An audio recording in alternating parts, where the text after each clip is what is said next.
la pandemia se cayó un gran mito, porque y yo lo he vivido siempre en Guatemala, donde tenemos desnutrición crónica y está evidenciado que Guatemala muchas veces exagera sus niveles de pobreza para seguir recibiendo ayuda externa y para seguir con ese proteccionismo y mercantilismo versus Cuba, donde obviamente la información está controlada por una dictadura y siempre lanza datos de que toda su población está altamente nutrida, educada y saludable. Entonces la gente te dice, ¿cómo es posible que Cuba con un comunismo tenga una educación y una salud fantásticas versus Guatemala, que es capitalismo extremo, que ya hablamos que tampoco es el caso, y tenga desnutrición crónica y todos estos problemas? Ahora con la pandemia y la exportación de médicos cubanos, quedó evidenciado en varios casos puntuales como el italiano, que toda esa farsa de la salud cubana servía, digamos, para seguir sosteniendo un sistema de esclavitud del siglo XXI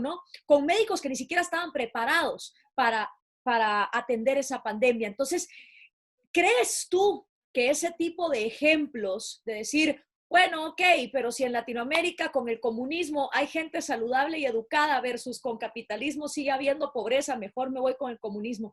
¿Crees tú que estos ejemplos reales que al menos en este año se han dado puedan servir para abrir los ojos?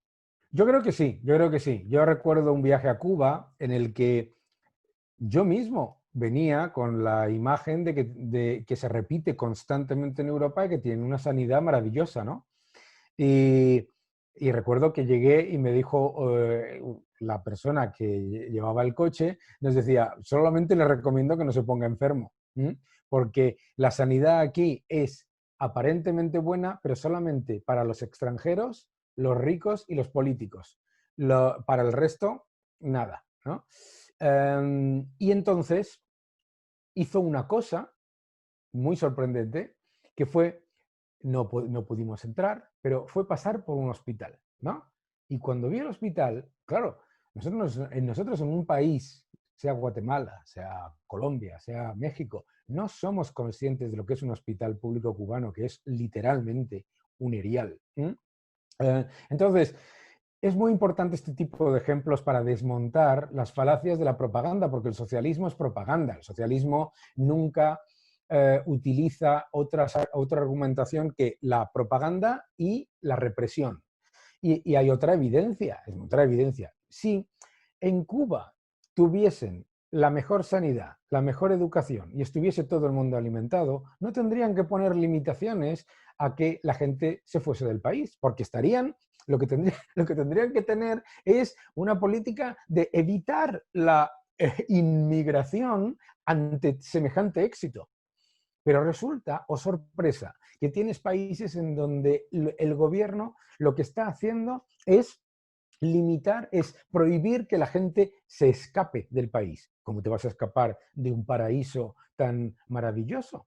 Y por otro lado, si el país es un paraíso y alguien se quiere ir, ¿por qué ibas a prohibírselo o hacérselo imposible? La propia evidencia de que Cuba es un fracaso absoluto es la falta de la inmigración escasísima y la emigración desesperada de los ciudadanos que dejan todas sus posesiones, las pocas que tienen y sus pocos ahorros, y se montan en una balsa para escaparse de aquel país, ¿no?